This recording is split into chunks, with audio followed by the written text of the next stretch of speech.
नमस्कार दोस्तों, स्वागत है आपका हमारे चैनल रावली पाठशाला पर, जहां मैं गणेश सोलंकी आपके लिए लेकर आया हूं क्लास 10th की मैथ।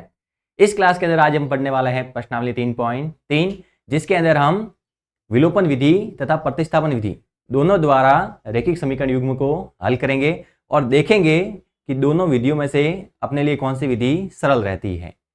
अगर आपको विलोपन विधि को अच्छे से सीखना है कि उसके सवाल किस प्रकार से हल किए जाते हैं, तो आप हमारे प्रीवियस वीडियो को देख सकते हैं, जिसका लिंक हमने आपको डिस्क्रिप्शन में प्रोवाइड कर रखा है। अगर आपको क्लास से संबंधित नोट्स वगैरह चाहिए तो आप हमारे टेलीग्राम चैनल पर ज्वाइन हो सकते हैं, उसका भी लिंक हमने डिस्क्रिप्शन में प्रोवाइड कर रखा है। अगर आपको विलोपन विधि के सारे सवाल अच्छे से सीखने हैं तो आपको इस क्लास के साथ अंत तक जुड़े रहना होगा, ताकि आप सवालों को अच्छे से समझें और अगर एग्जाम में कभी वो सवाल आते हैं तो उनको आप आसानी से हल कर सके। तो चलो स्टार्ट करते हैं अपनी क्लास, जिसके अंदर हम पढ़ने वाले हैं प्रश्नावली 3.3। अपने पास है प्रश्नावली 3.3 और उसका पहला सवाल, जिसके अंदर कहा गया है कि निम्न समीकरणों के युग्म को विलोपन विधि तथा प्रतिस्थापन विधि से हल करना है और कौन सी विधि अधिक उपयुक्त है वो हमें बताना है। यहाँ पर अपने पास रैखिक समीकरण युग्म दिया गया है, तो इसको विलोपन विधि से भी हल करना है, प्रतिस्थापन विधि से भी हल करना है। प्रतिस्थापन विधि प्रश्नावली 3.2 में हम पूरा पढ़ चुके हैं। विलोपन विधि जिसको किस प्रकार से हल किया जाता है वो हमने पढ़ा था, इसके जो एग्जाम्पल थे वो भी हमने हल कर लिए थे। तो इसको पहले विलोपन विधि से हल करेंगे और उसके पश्चात इसको प्रतिस्थापन विधि से हल करेंगे। फिर देखते हैं कि जो सरल विधि है वो दोनों में से कौन सी है। तो पहले इसको हम विलोपन विधि से हल करते हैं। पहले हम विधि काम में लेते हैं इसके लिए विलोपन विधि।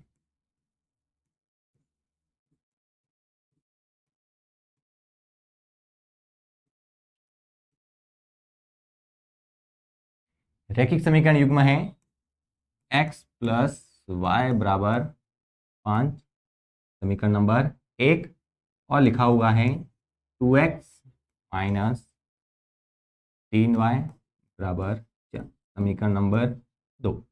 देखना, यहां पर x का गुणांक 1 है, इधर x का गुणांक 2 है।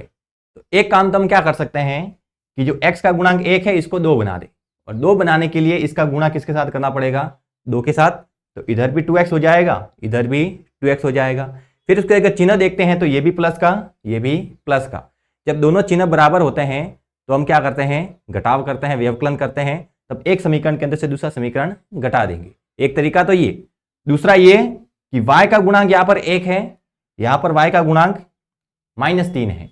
देखना, मतलब अगर y का गुणांक हम -3 कर दे, y का गुणांक कितना कर दे? -3, या फिर y का गुणांक करते हम प्लस का 3, तब ये वाला भाग भी हल कर सकते हैं हम। तो हम क्या करें? दो तरीके हैं कि या तो x का गुणांक 2 कर दो या फिर y का गुणांक 3 कर दो। अगर y का गुणांक 3 करेंगे तो ये प्लस का 3 और ये माइनस का 3 जोड़ेंगे तो कट जाएगा, यहाँ पर घटाने की भी जरूरत नहीं पड़ेगी। तो आप चाहे तो x का गुणांक 2 करके भी इस सवाल को हल कर सकते हैं और आप y का गुणांक 3 करके भी इस सवाल को हल कर सकते हैं। हम क्या करते हैं? हम यहाँ पर जो y का गुणांक है वो 3 करते हैं। y का गुणांक क्या करते हैं? 3, ताकि यहाँ पर +3 आ जाए, यहाँ पर -3 आ जाए, ताकि मैं घटाने की जरूरत ना पड़े, केवल जोड़ने से ही अपने काम हो जाएगा। तो हम समीकरण 1 का गुणा करते हैं 3 के साथ। समीकरण 1 का गुणा 3 से करने पर, समीकरण 1 का गुणा 3 के साथ करते हैं तो पूरे समीकरण का 3 के साथ गुणा होगा तो ये हो जाएगा अपने पास 3x प्लस 3y बराबर 5 तिया 15। ये हो गया अपने पास समीकरण नंबर 3। देखना, समीकरण 3 का जो निर्माण हुआ है वो अपने समीकरण 1 से हुआ है। इसका मतलब अब हमें समीकरण 1 की कोई आवश्यकता नहीं है, क्योंकि समीकरण 1 है वो किस में कन्वर्ट हो गया? समीकरण 3 में। मतलब अब हमें 2 और 3 को सॉल्व करना पड़ेगा। 1 से अपने कोई लेना देना नहीं है, क्योंकि 1 नंबर का जो समीकरण था वही कितने में बदला है? 3 नंबर में। तो समीकरण 2 और 3 में देखते हैं। यहाँ पर माइनस का 3y, इधर प्लस का 3y, जोड़ेंगे तो कट जाएगा, केवल x वाला गुणांक बच जाएगा। तो हम समीकरण 2 व समीकरण 3 को जोड़ सकते हैं। समीकरण 2 व समीकरण 3 को जोड़ने पर हम क्या करते हैं कि जो समीकरण 2 है और जो समीकरण 3 है उनको जोड़ते हैं। 2 और 3 को अगर हम जोड़े तो समीकरण 2 है अपने पास 2x माइनस 3y बराबर 4, और समीकरण नंबर 3 है 3x प्लस 3y बराबर 15। अब जोड़ते हैं तो चिन्ह के अंदर कोई परिवर्तन नहीं होता, जब घटाते हैं तो जो नीचे वाला भाग होता है उसका चिन्ह बदल देते हैं। यहाँ पर हम जोड़ रहे हैं तो यहाँ पे चिन्ह नहीं बदलेंगे, ये माइनस का 3y, ये प्लस का 3y कट जाएगा। 2x और 3x जोड़ेंगे तो कितना हो जाएगा 5x, और 4 और 15 जोड़ेंगे तो हो जाएगा अपने पास 19। यहाँ से अगर x का मान निकाले तो कितना हो जाएगा 19/5। x का मान आ गया अपने पास। अब हमें किसका मान चाहिए, अब हमें मान चाहिए y का। तो आप x का मान समीकरण 1 में रख सकते हैं, 2 में रख सकते हैं, 3 में रख सकते हैं। तो हम x का मान रखते हैं यहाँ पर समीकरण नंबर 1 के अंदर रख दें। x का मान समीकरण 1 में रखने पर, x का मान अगर हम समीकरण 1 में रखें तो x की जगह कितना लिख देंगे 19/5। x की जगह कितना लिखा 19/5, और प्लस में क्या लिखा हुआ है y, और बराबर में 5। ये प्लस का 19/5 है, बराबर के इधर आएगा तो माइनस का हो जाएगा। y बराबर कितना आ जाएगा 5 माइनस 19/5। इसके नीचे कुछ नहीं, मतलब कितना माना जाएगा 1 माना जाएगा। अब 1 और 5 का अगर एलसीएम लेते हैं तो कितना आता है अपने पास, 1 और 5 का अगर एलसीएम लेंगे तो अपने पास आ जाएगा 5। 1 का भाग 5 में 5 बार, 5 का गुणा 5 के साथ, नीचे वाला जो हर होता है उसका इसके अंदर भाग दिया जाता है, जो मान आता है उसका अंश के साथ में गुणा करते हैं। तो 1 का भाग 5 में कितनी बार गया 5 बार, जो मान आता है उसका अंश के साथ गुणा, तो 5 का गुणा 5 के साथ करेंगे तो कितना आ जाएगा 25। फिर माइनस का निशान तो माइनस, 5 का भाग 5 में 1 बार, 1 का गुणा 19 के साथ 19, तो 25 में से 19 गया तो 6 और बटे में 5। मतलब जो रेखिक समीकरण युग्म था उसका अगर हम हल कहें तो x बराबर कितना आता है 19/5, और y बराबर आता है 6/5। ये हमने विलोपन विधि द्वारा इसका हल निकाला है। अब अगर हम प्रतिस्थापन विधि से इसको हल करेंगे तो भी ये के ये हल निकलेंगे। अब हम इसको प्रतिस्थापन विधि से हल करने की कोशिश करते हैं। लिखा हुआ है x + y बराबर 5, x + y बराबर 5 समीकरण नंबर 1। अब इसको हम किससे हल कर रहे हैं प्रतिस्थापन विधि द्वारा।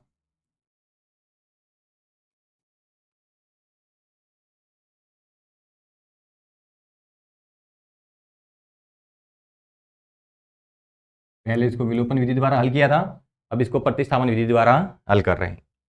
x + y बराबर 5 और 2x - 3y बराबर 4। 2x - 3y बराबर 4 समीकरण नंबर 2।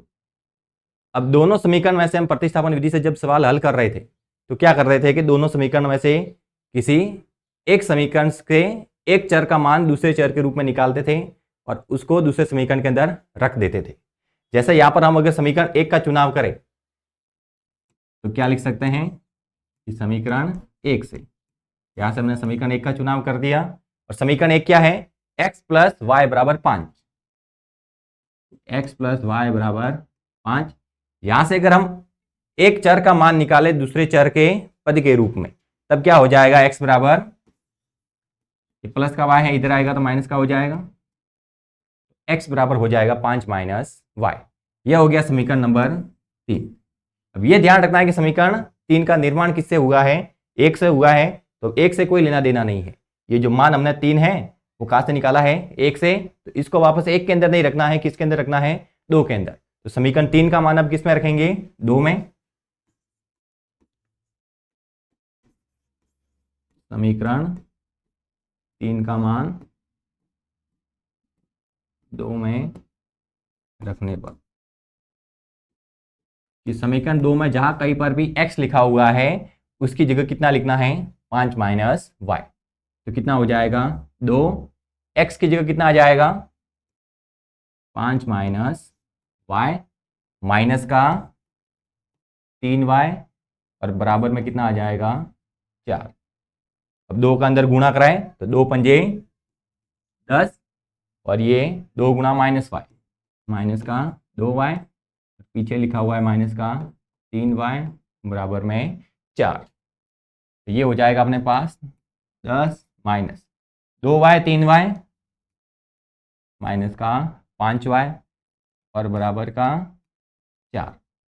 ये प्लस का 10 अगर इधर भेजे तो माइनस का हो जाएगा, इधर कितना बचेगा माइनस का 5y और ये 4 माइनस 10, तो ये हो जाएगा माइनस का 5y, 4 माइनस 10, बड़ी संख्या माइनस की तो माइनस का निशान आ जाएगा और बड़ी संख्या में से ही छोटी संख्या घटाते हैं तो 10 में से 4 गया तो 6, माइनस से माइनस कट गया तो y बराबर कितना बच गया 6/5,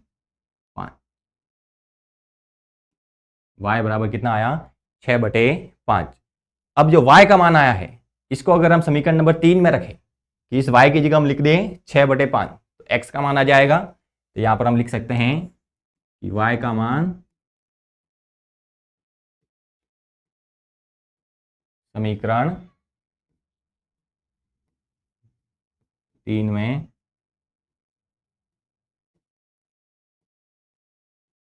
रखने पर तो क्या हो जाएगा x बराबर 5 माइनस y की जगह कितना लिखेंगे 6/5, x बराबर एलसीएम कितना आ जाएगा 5 आ जाएगा, 1 का भाग 5 में 5 बार, 5 का गुणा 5 के साथ 25, 5 का भाग 5 में 1 बार, 1 का गुणा 6 के साथ 6, तो 25 माइनस 6 ये हो जाएगा अपने पास 19 और बटे में कितना आ जाएगा 5। मतलब x की वैल्यू आई है 19/5 और y की वैल्यू आई है 6/5। देखना यहाँ पर भी y की वैल्यू थी वो 6/5 थी, x की वैल्यू 19/5 थी।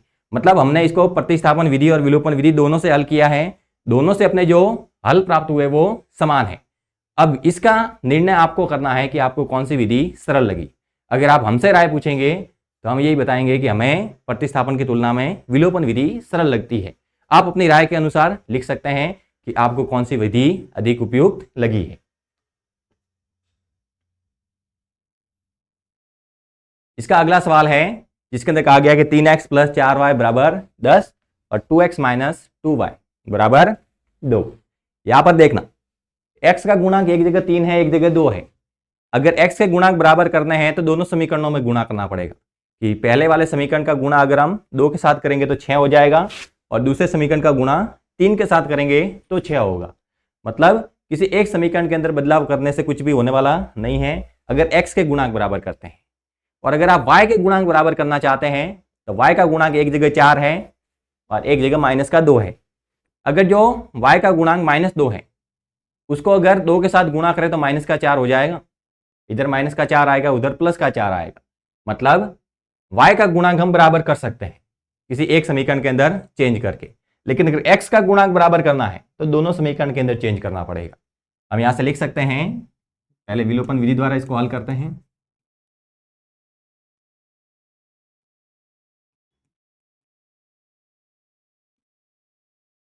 लिखा हुआ है 3x + 4y बराबर 10, समीकरण नंबर 1। और दूसरा लिखा है 2x - 2y बराबर 2, 2x - 2y बराबर 2, इक्वेशन नंबर 2। देखना x का गुणांक बराबर करना तो यहाँ पर हम क्या 3 की जगह कितना कर सकते हैं 6 कर सकते हैं और 2 की जगह कितना कर सकते हैं 6। मतलब इसका गुणांक 2 के साथ करना पड़ेगा, इसका गुणा 3 के साथ करना पड़ेगा, तभी x के गुणांक बराबर होंगे। मतलब दोनों समीकरण के अंदर हम चेंज कर रहे हैं। अब देखना y के गुणांक बराबर करें, यहाँ पर y का गुणांक 4 है, इधर y का गुणांक अगर चिन्ह की बात नहीं करते डायरेक्ट संख्या लेते हैं तो कितना है 2। पहले तो हम क्या करते हैं गुणांक बराबर करते हैं फिर उनका चिन्ह देखते हैं। अब यहाँ पर गुणांक 4 है, इधर कितना है 2, तो 2 का तो 4 कर सकते हैं क्योंकि अगर इसका गुणा 2 के साथ करेंगे तो ये 4 हो जाएगा। मतलब यहाँ पर केवल एक समीकरण के अंदर चेंज करने पर ही गुणांक बराबर हो रहे हैं, तो हम वही वाला यूज करेंगे कि यहाँ पर अगर इसका 2 के साथ में गुणा करें तो ये -4y हो जाएगा और ये अपने पास +4y, घटाने की भी जरूरत नहीं पड़ेगी, केवल जोड़ेंगे तो भी y वाला जो पद है वो कट जाएगा। तो हम क्या करते हैं समीकरण 2 का गुणा किसके साथ कर देते हैं 2 के साथ, समीकरण 2 का गुणा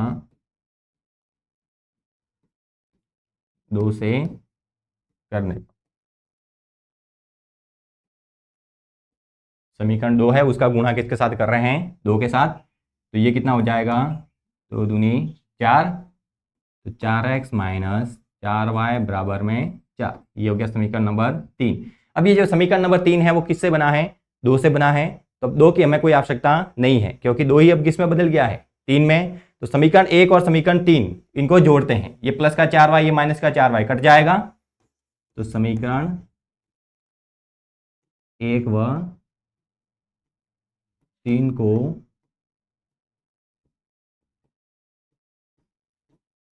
जोड़ने पर समीकरण 1 है अपने पास, यहां पर जोड़ देते हैं, 3x प्लस 4y बराबर 10, और समीकरण 3 है अपने पास 4x माइनस 4y बराबर 4। अब जोड़ना है तो चिन्ह बदलने की कोई आवश्यकता नहीं है, ये प्लस का 4y माइनस का 4y कट गया, 3x और 4x को जोड़ा तो 7x, और 10 और 4 को जोड़ा तो 14, तो यहाँ से x बराबर कितना आ गया, 14/7, x की वैल्यू आ गई अपने पास। ये x की वैल्यू आप समीकरण 1, 2, 3 किसी में भी रख सकते हैं, हम x की वैल्यू रख देते हैं समीकरण 1 के अंदर। x का मान समीकरण 1 में रखने पर, इस समीकरण 1 में जहाँ कहीं पर भी x है उसकी जगह कितना रख देना है, 2 रख देना है, तो ये हो जाएगा 3 गुणा 2 प्लस 4y बराबर 10, तो 3 गुणा 2 6 प्लस 4y बराबर 10, ये प्लस का 6 है इधर आएगा तो माइनस का हो जाएगा, तो 4y बराबर कितना हो जाएगा, 10 माइनस 6, तो 4y बराबर आ जाएगा 4, तो y बराबर आया 4/4, तो y की वैल्यू कितनी आई, 1। मतलब ये जो रैखिक समीकरण युग्म है इसका हल कितना कहलाएगा, x बराबर 2 और y बराबर 1। अब इन्हीं रैखिक समीकरण युग्मों को आप प्रतिस्थापन विधि से भी हल कर सकते हैं। इसे रैखिक समीकरण युग्म को अब हम प्रतिस्थापन विधि से हल करते हैं, प्रतिस्थापन विधि द्वारा भी इसको हल करेंगे तो भी अपने पास जो हल है वो यही प्राप्त होंगे कि y बराबर 2 आएगा और x बराबर कितना आ जाएगा, x बराबर 2 आएगा, y बराबर कितना आ जाएगा 1, प्रतिस्थापन विधि द्वारा। रैखिक समीकरण युग्म लिखा हुआ है अपने पास 3x प्लस 4y बराबर 10, 3x प्लस 4y बराबर 10 समीकरण नंबर 1, और एक रैखिक समीकरण है अपने पास 2x माइनस 2y बराबर 2, 2x माइनस 2y बराबर, दोनों समीकरणों में से किसी एक समीकरण से एक चर का मान दूसरे चर के रूप में निकालना है, तो यहां से हम समीकरण नंबर 2 चुनते हैं क्योंकि माइनस वाला भाग है, इधर जाएगा तो प्लस का हो जाएगा, कैलकुलेशन अपने थोड़ी सिंपल रहेगी। तो समीकरण नंबर 2, समीकरण 2 से ये माइनस का 2y इधर जाएगा तो प्लस का हो जाएगा, इधर केवल क्या बचेगा 2x, ये हो जाएगा 2y प्लस 2, तो यहाँ पर x बराबर कितना आ जाएगा 2y प्लस 2/2। देखना 2 कॉमन ले सकते हैं ऊपर से, तो हो जाएगा y प्लस 1, क्योंकि 2 इधर भी था 2 इधर भी था, 2 कॉमन ले लिया, अंदर क्या बचा y, और इधर 2 कॉमन चला गया, पीछे कितना बचा 1, और बटे में कितना है 2, तो 2 से 2 काट भी सकते हैं, तो x बराबर कितना आ जाएगा y प्लस 1। अगर आप x बराबर 2y प्लस 2/2 ये रखते हैं तो भी सवाल सही से हल होगा। हमने इसको छोटा करके क्या लिखा y प्लस 1, आप ऐसा का ऐसा रखे तो भी गलत नहीं है, हमने इसको थोड़ा सा शॉर्ट किया है, कॉमन लेकर काटा है, तो x का मान कितना आ गया y प्लस 1, ये हो गया अपने पास समीकरण नंबर 3। आप ये रखेंगे तो भी सही आएगा, x का मान कितना आया y प्लस 1, और इसका निर्माण हमने किससे किया है समीकरण 2 से, मतलब अब हमें समीकरण 2 की कोई आवश्यकता नहीं है क्योंकि 2 ही किस में चेंज हो गया है 3 में। तो अब x का जो मान है जो हमने y प्लस 1 लिखा है, ये मान अब हम वापस समीकरण 2 में नहीं रखेंगे क्योंकि समीकरण 2 से ही हमने ये निकाला है, तो ये मान हम रखेंगे समीकरण नंबर 1 में, जिससे समीकरण का निर्माण हुआ है, अपने वापस उससे कोई लेना देना नहीं रखना है, उसके अलावा जो समीकरण बचता है उसके अंदर वैल्यू पुट करनी है। समीकरण 3 का मान समीकरण 1 में रखने पर, समीकरण 3 का मान हम किस में रख रहे हैं? समीकरण 1 में। कि समीकरण 1 में जहां कहीं पर भी x नजर आए वहां पर कितना लिखना है? y plus 1। तो क्या हो जाएगा? 3 x की जगह कितना लिख देंगे? y प्लस 1 प्लस का 4y और बराबर में 10। 3 के अंदर अगर गुणा कराए तो कितना हो जाएगा? 3y प्लस 3 प्लस में कितना है? 4y। 3 का गुणा कराया 3y, एक के साथ में गुणा हुआ 3 और प्लस में कितना है? 4y और बराबर में कितना है? 10। 3y और 4y को जोड़ेंगे तो कितना हो जाएगा? 7y। और ये प्लस का 3 है, बराबर के इधर जाएगा तो माइनस का हो जाएगा, तो ये होगा 10 माइनस 3। 3 और 4 को जोड़ के 7 लिखा और प्लस का 3 था उसको बराबर के इधर भेजा, तो 10 में से 3 चला गया। ये आया अपने पास 7y, 10 में से 3 गया तो 7, तो y बराबर कितना आया? 7/7। y की वैल्यू कितनी आ गई? 1 आ गई। अब y का मान आप समीकरण 3 के अंदर रख सकते हैं तो x का मान आ जाएगा। तो y का मान समीकरण 3 में रखने पर, y का मान हम रखते हैं समीकरण 3 में, तो x बराबर क्या लिखा हुआ? y प्लस 1, तो y की जगह 1 और पीछे प्लस में 1, तो x बराबर कितना आ जाएगा? मतलब x की वैल्यू अपने पास कितनी आई? 2 और y की वैल्यू कितनी आई? 1। ये मान हमें यहाँ पर भी मिले थे कि x बराबर 2 आया था, y बराबर 1 आया था। मतलब आप रैखिक समीकरण को युग्म को अगर आप विलोपन से हल करते हैं, प्रतिस्थापन से हल करते हैं, और अगर आप चाहे तो इसको ग्राफी विधि से भी हल करें, तो भी तीनों से जो हल प्राप्त होंगे वो कैसे होंगे? समान होंगे। x और y की जो वैल्यू होगी वो बराबर आएगी, चाहे आप ग्राफी विधि से हल करें, प्रतिस्थापन से हल करें या विलोपन से हल करें। आपको चेक करना है कि इसके अंदर से आपको कौन सा सरल लगता है। आपको जो मेथड सरल लगता है वो आपको लिखना है। अगला सवाल नंबर 3 कि 3x माइनस 5y माइनस 4 बराबर 0 और 9x बराबर 2y प्लस 7। पहले इनको व्यवस्थित करते हैं कि जो माइनस का 4 है इसको बराबर के इधर भेजेंगे तो क्या हो जाएगा? प्लस का 4 तो हो जाएगा 3x माइनस 5y बराबर 4। ये हो गया समीकरण नंबर 1।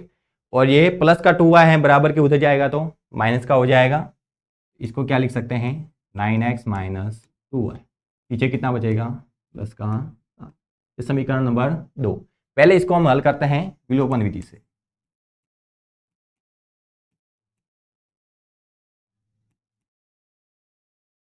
पहले विधि हम काम में ले रहे हैं विलोपन विधि। देखना, यहाँ पर x का गुणांक 3 है, यहाँ पर x का गुणांक 9 है। मतलब अगर x का जो गुणांक है उसको 3 के साथ में गुणा कर दे इस वाले समीकरण को, तो ये 9 हो जाएगा और ये पहले से ही 9 है। दोनों के चिन्ह बराबर है, मतलब घटा सकते हैं। अगर y के गुणांक बराबर करते हैं तो 5 का हम क्या कर सकते हैं? 10 कर सकते हैं, तो 2 के साथ में गुणा करना पड़ेगा और 2 का 10 करने के लिए 5 के साथ गुणा करना पड़ेगा। मतलब अगर y के गुणांक बराबर करने हैं तो दोनों समीकरणों के अंदर चेंज करने की आवश्यकता है। लेकिन अगर x के गुणांक बराबर करने हैं तो केवल समीकरण 1 के अंदर परिवर्तन कर दें, दोनों आपस में क्या हो जाएंगे? बराबर हो जाएंगे। तो हम x के गुणांक बराबर करते हैं। जहां पर हमें कम मेहनत करनी पड़े उस तरीकों को चुनना है। तो हम यहाँ पर x के गुणांक बराबर करने जाते हैं कि x का गुणांक 3 है, इसका 9 करना है। तो जो समीकरण 1 है उसका गुणा किसके साथ कर देंगे? 3 के साथ। समीकरण 1 का गुणा 3 से करने पर, इस समीकरण 1 है उसका गुणा 3 के साथ कर दे, पूरे का गुणा 3 के साथ करेंगे तो ये कितना हो जाएगा? 3 तिया 9x माइनस 3 पंजे 15y और 4 तिया 12। ये हो गया समीकरण नंबर 3। ये समीकरण 3 किससे बना है? समीकरण 1 से। मतलब अब हमें समीकरण 1 से कोई लेना देना नहीं रखना है, क्योंकि 1 ही किसमें बदल गया है? 3 में। अब समीकरण 2 और 3 की बात करते हैं। इधर भी 9x है, इधर भी 9x है। अगर घटाएंगे तो 9x में से 9x चला जाएगा। मतलब यहाँ पर जोड़ने का काम नहीं करना है, घटाने का काम करना है। तो आप चाहे तो समीकरण 2 में से 3 घटा दें या फिर 3 में से 2 घटा दें, कुछ भी फर्क पड़ने वाला नहीं है। हम यहाँ पर कहते हैं कि समीकरण 2 में से हम समीकरण 3 को घटा रहे हैं। समीकरण 2 में से समीकरण 3 घटाने पर करना क्या है कि जिसको हम घटाते हैं उसको नीचे रखना है और जिसमें से घटाते हैं उसको ऊपर रखना है। जिसको घटाते वो नीचे रहेगा और जो नीचे वाला मान है उसके सारे के सारे चिन्ह क्या हो जाते हैं, बदल जाते हैं। तो 2 में से 3 को घटा रहे हैं, 2 में से घटा रहे हैं मतलब 2 को ऊपर रखना है। तो क्या हो जाएगा अपने पास 9x माइनस 2y बराबर 7। किसको घटा रहे हैं, 3 को घटा रहे हैं, तो 3 को क्या लिखना है, नीचे लिखना है 9x माइनस 15y और बराबर में 12। अब घटाते हैं तो नीचे वाले के चिन्ह बदल देते हैं। ये 9x प्लस का था, अब किसका कहलाएगा, माइनस का। ये 15y माइनस का था, अब किसका कहलाएगा, प्लस का। 12 प्लस का था, अब किसका कहलाएगा, माइनस का। 9x plus 9x minus cut गया, 2y माइनस 15y प्लस। दोनों के अंदर से बड़ा कौन है, बड़े का चिन्ह लेंगे। बड़ा क्या है दोनों के अंदर, 15y। इसका निशान क्या है, प्लस का है, तो प्लस का मान आएगा। और बड़े में से छोटा घटाना है, 15 में से 2 जाएगा तो कितना बच जाएगा, 13y। देखना एक माइनस का है क्योंकि 2y माइनस का है, 15y प्लस का है। जब एक माइनस का हो एक प्लस का हो तो बड़े का चिन्ह लिखते हैं। तो दोनों में बड़ा क्या है, 15 है, तो 15 का चिन्ह कितना होता है, प्लस। तो आगे क्या लिख दिया, प्लस। कुछ भी नजर नहीं आ रहा मतलब प्लस है। उसके बाद में क्या करते हैं कि बड़े में से छोटा मान घटाते हैं। तो 15 में से 2 गया तो कितना बचा, 13 बचा। तो 15 में से 2 गया कितना आया, 13।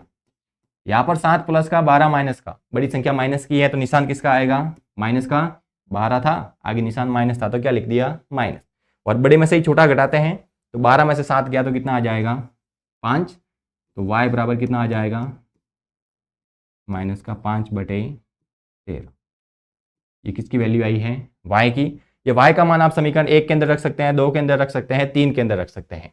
तो y का मान रखते हैं समीकरण नंबर 1 में।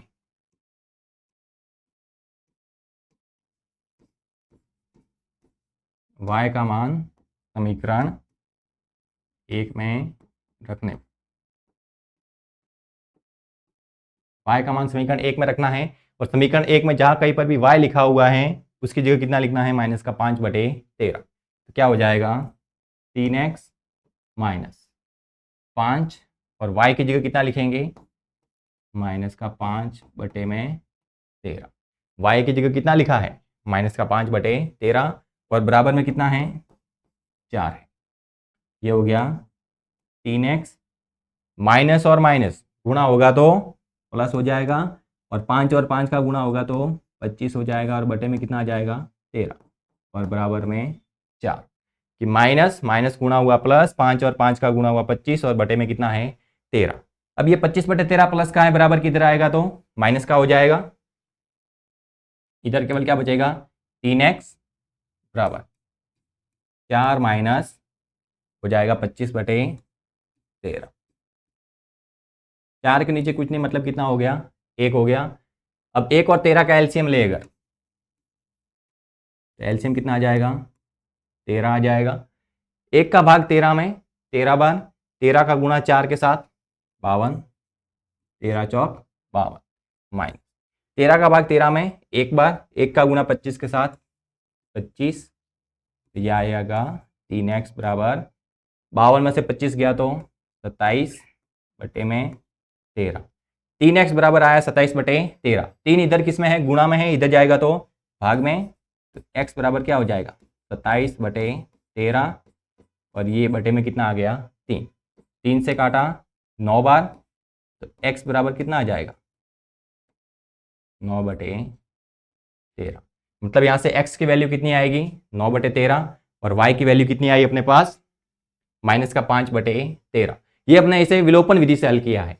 आप इसे प्रतिस्थापन विधि से भी हल कर सकते हैं। इसको प्रतिस्थापन विधि से हल कर देखते हैं क्या मान आते हैं। यहाँ पर हम इसे हल करते हैं प्रतिस्थापन विधि द्वारा।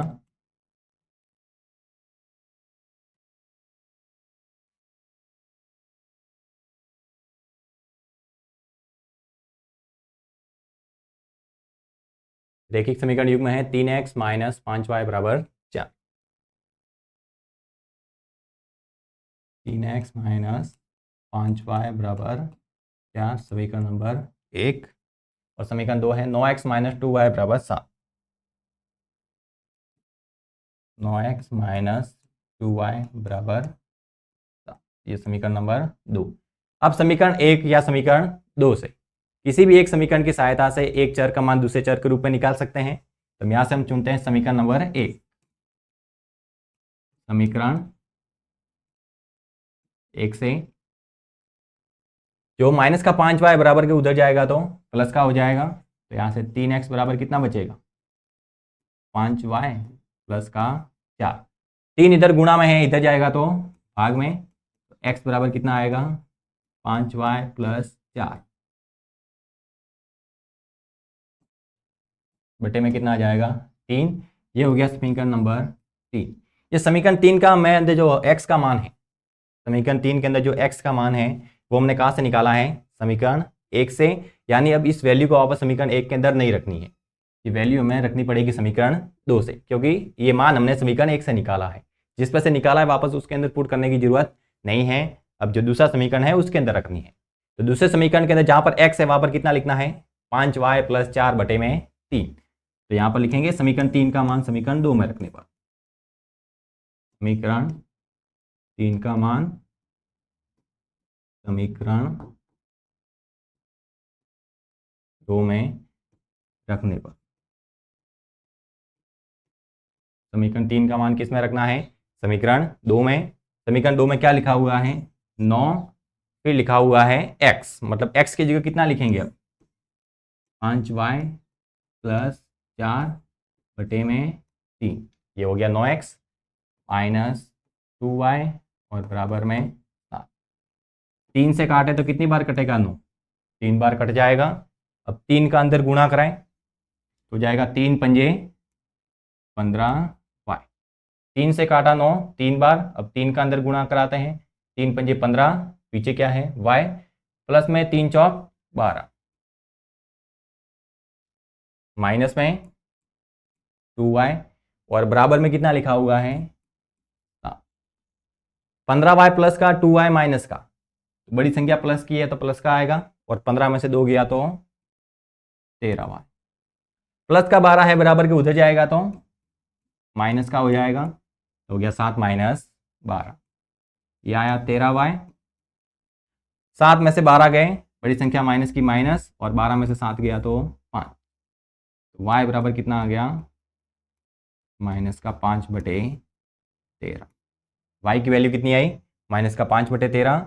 ये y का मान हम समीकरण 3 के अंदर रख सकते हैं, तो यहाँ पर x का मान आ जाएगा। तो y का मान समीकरण 3 में रखने पर,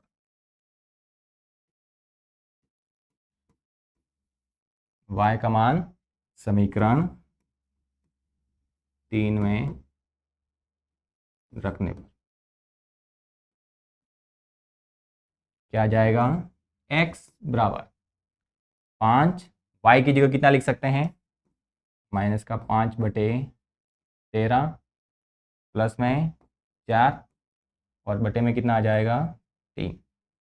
तो x बराबर 5 और माइनस 5 का गुणा होगा तो माइनस का 25 बटे में 13 प्लस का 4 और पूरे बटे में कितना आ जाएगा 3। 5 और 5 का गुणा हुआ 25, और इसका प्लस और इसका माइनस गुणा हुआ तो माइनस, फिर पीछे प्लस का 4 और बटे में पूरा कितना है 3। अब 13 और 4 के बटे में कुछ नहीं, मतलब कितना मानेंगे 1। तो 13 और 1 का एलसीएम लेंगे तो कितना आ जाएगा अपने पास, 13 और 1 का एलसीएम आ गया 13। अब 13 का भाग 13 में एक बार, 1 का गुणा माइनस 25 के साथ तो माइनस का 25 प्लस 1 का भाग 13 में 13 बार, 13 का गुणा 4 के साथ 52, पूरे के बटे में कितना है 3 है। तो x बराबर माइनस का 25 प्लस का 52, तो बड़ी संख्या प्लस की तो प्लस का मान आएगा, और 52 में से 25 गया तो 27, और ये 13 और गुणा में नीचे क्या रहेगा 3, दोनों साथ में आ जाएंगे। 3 से काटें कितनी बार कटेगा 9 बार। तो x बराबर कितना आएगा 9 बटे 13। यहाँ से थोड़ी कैलकुलेशन पर ध्यान देने की आवश्यकता है कि x बराबर हमने लिखा था 5y प्लस 4 बटे 3, तो y की जगह हमने पुट किया माइनस का 5 बटे 13 और प्लस का 4, और पूरे के बटे में कितना है 3 है, तो पूरे के बटे में 3। 5 और -5 का गुणा हुआ तो -25 और बटे में कितना है 13, प्लस में 4 था तो प्लस में 4 और पूरे के बटे में 3। अब 25 के बटे में 13 था, 4 के बटे में कुछ नहीं, अगर इसको हल करना है तो एलसीएम देना पड़ेगा। तो 4 के बटे में हमने कितना लिखा 1, 13 और 1 का एलसीएम कितना आया 13, 13 का भाग 13 में एक बार, 1 का गुणा -25 के साथ माइनस का 25, 1 का भाग 13 में 13 बार और 13 का गुणा 4 के साथ 52 और पूरा बटे में 3। देखना 3 के बटे में कुछ नहीं था मतलब 1 है और ये ऊपर जाएगा तो उल्टा होगा, तो 1 ऊपर चला जाएगा 3 आ जाएगा नीचे, मतलब 3 यहाँ पर 13 के साथ में गुणा में रहेगा। तो 3 से 27 काटा 9 बार और बटे में कितना आ गया 13। देखना y की वैल्यू माइनस का 5/13, y की वैल्यू -5/13, x की वैल्यू 9/13, इधर भी x की वैल्यू 9/13।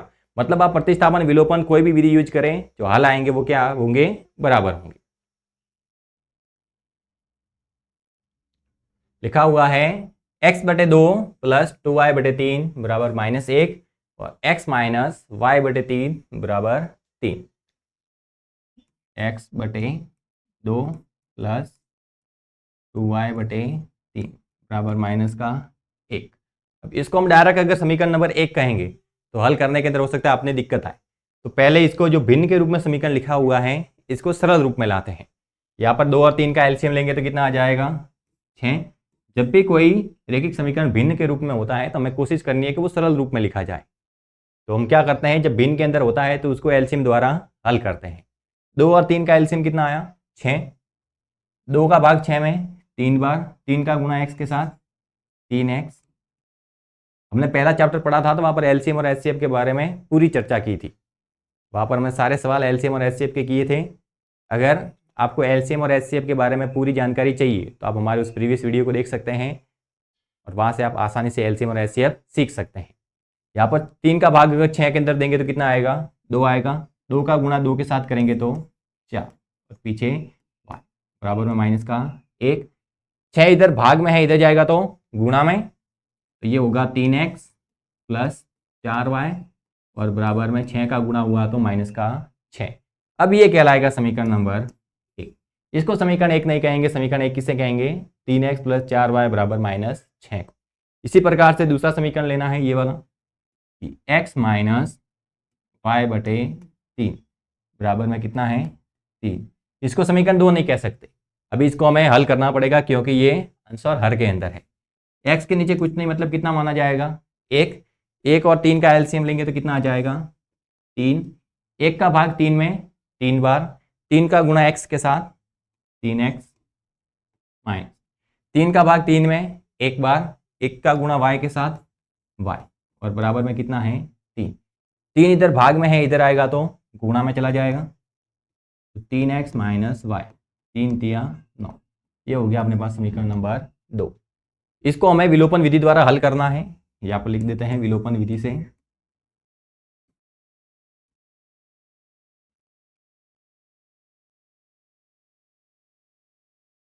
इसको हम विलोपन विधि से हल कर रहे हैं। पहले देखना x के गुणांक बराबर करने की कोई जरूरत नहीं है, x के गुणांक पहले से ही बराबर है, इधर भी 3x है इधर भी 3x है, तो आप 1 में से 2 घटा सकते हैं या 2 में से 1 घटा सकते हैं क्योंकि दोनों के चिन्ह बराबर है, ये भी प्लस का है ये भी प्लस का है।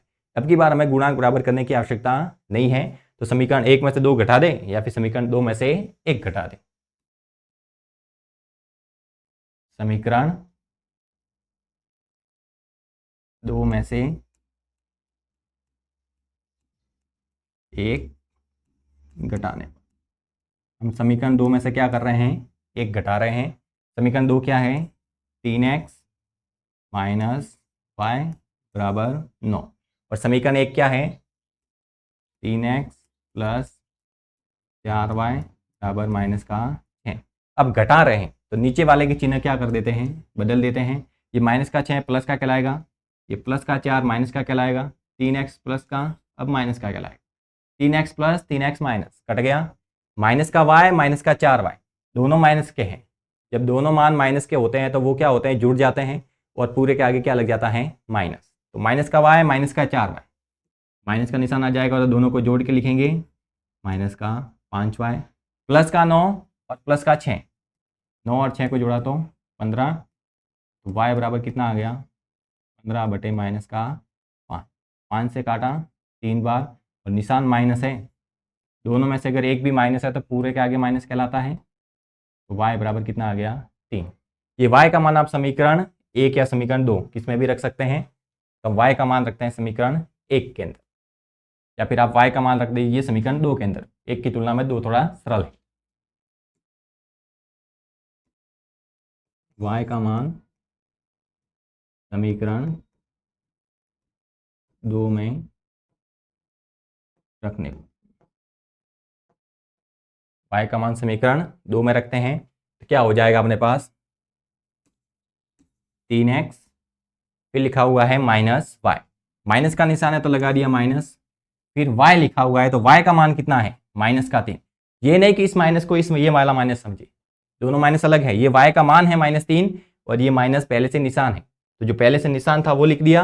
अब y का मान लिखना है तो y का मान कितना है -3 और बराबर में कितना लिखा हुआ है 9। ये हो गया 3x, माइनस और माइनस का गुणा हुआ तो प्लस और बराबर में 9। प्लस का 3 है इधर आएगा तो माइनस का हो जाएगा, तो 3x बराबर क्या हो जाएगा 9 - 3। 9 में से 3 गया तो 6, तो x बराबर कितना हो जाएगा 6/3। तो 6 में 3 का भाग दिया तो कितना आ गया, मतलब x की वैल्यू कितनी आई 2 और y की वैल्यू कितनी आई -3। यह है इस रैखिक समीकरण युग्म का हल। कौन सी विधि से, विलोपन विधि से। अब इसी रैखिक समीकरण युग्म को हम प्रतिस्थापन विधि से हल करते हैं, लेकिन जब प्रतिस्थापन विधि से हल करेंगे तब की बार ये हल करने की पूरी जरूरत नहीं है, डायरेक्ट हम ये रैखिक समीकरण भी लिख सकते हैं।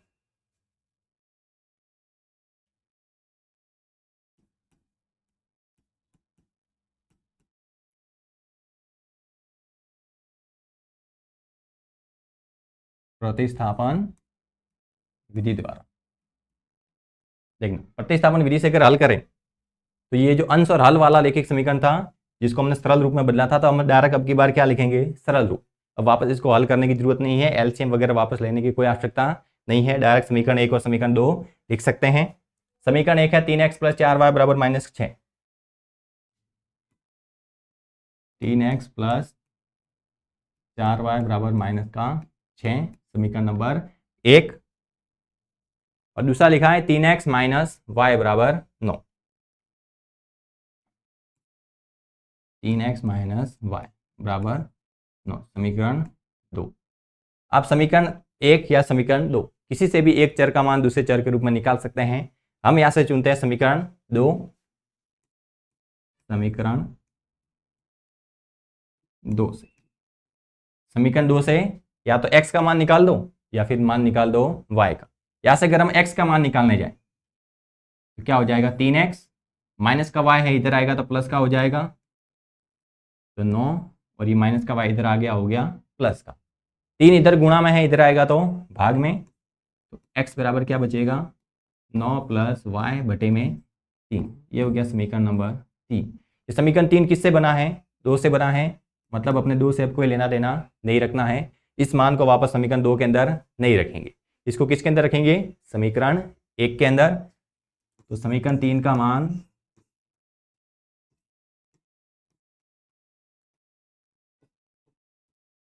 समीकरण 1 में रखने पर, समीकरण 3 का मान किस में रख रहे हैं समीकरण 1 में। समीकरण 1 में जहां कहीं पर भी x है उसकी जगह क्या लिखना है 9 + y/3। तो क्या हो जाएगा 3, x की जगह क्या लिखेंगे 9 + y/3। ये हो गया 3, ये हो गया x, प्लस में 4y है, +4y और बराबर में कितना है -6। 3 भाग में 3 गुणा में कट गया, क्या बचा 9 + y और प्लस का 4y, 4y और y कितना हो गया 5y और बराबर में -6। ये -9 प्लस का 9 है, बराबर के उधर जाएगा तो माइनस का हो जाएगा, इधर केवल क्या बचेगा 5y।